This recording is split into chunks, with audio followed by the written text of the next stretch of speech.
Joe Biden. Unbelievable. How the hell is this possible? Pulling out all your troops before evacuating Americans and Afghan allies. What an absolute abysmal withdrawal. So the Afghan military didn't do much and surrendered to the Taliban, which took over Kabul. And then the Taliban freed thousands of Taliban fighters and even senior Al-Qaeda operatives and other terrorists from some detention facilities, which poses some serious concerns to the security of the United States. And then the Taliban got possession of billions of dollars worth of U.S. equipment, including combat aircrafts, guns, vehicles, helicopters, and more. So this is terrible. And some people are actually blaming Trump for what is currently going on because he made a deal with the Taliban to remove the troops in Afghanistan. Yes, Trump did that. But it was not supposed to be like Joe Biden did it. First of all, it was supposed to be in May 2022, not in August. It is currently the fighting season for the Taliban. And in the winter, it's much harder.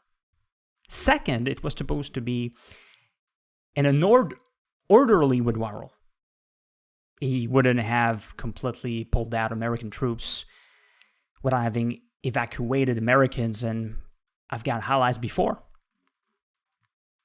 And more importantly, Trump was pretty clear that if the Taliban made some offensives a little bit too much in Afghanistan, the deal was automatically broken.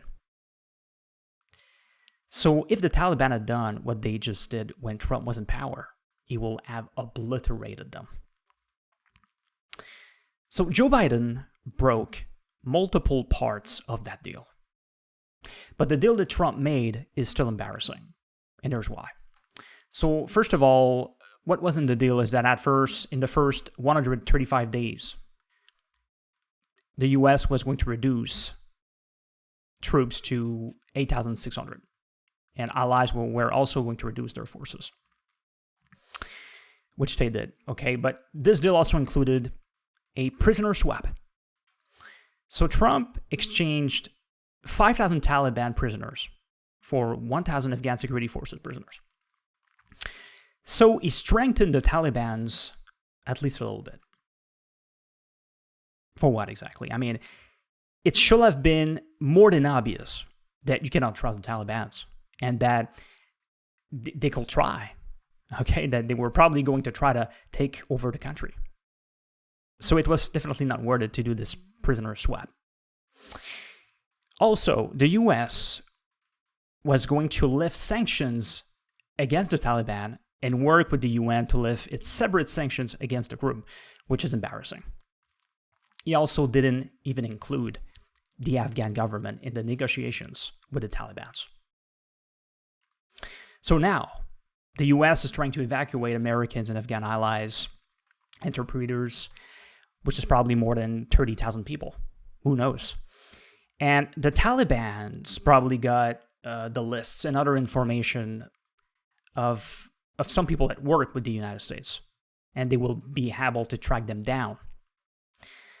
So unfortunately, I think that there's no way that they will be able to evacuate all of them. This will probably have some serious consequences for the future. It sends a message of weakness and incompetence to not only the enemies of America, but also its allies.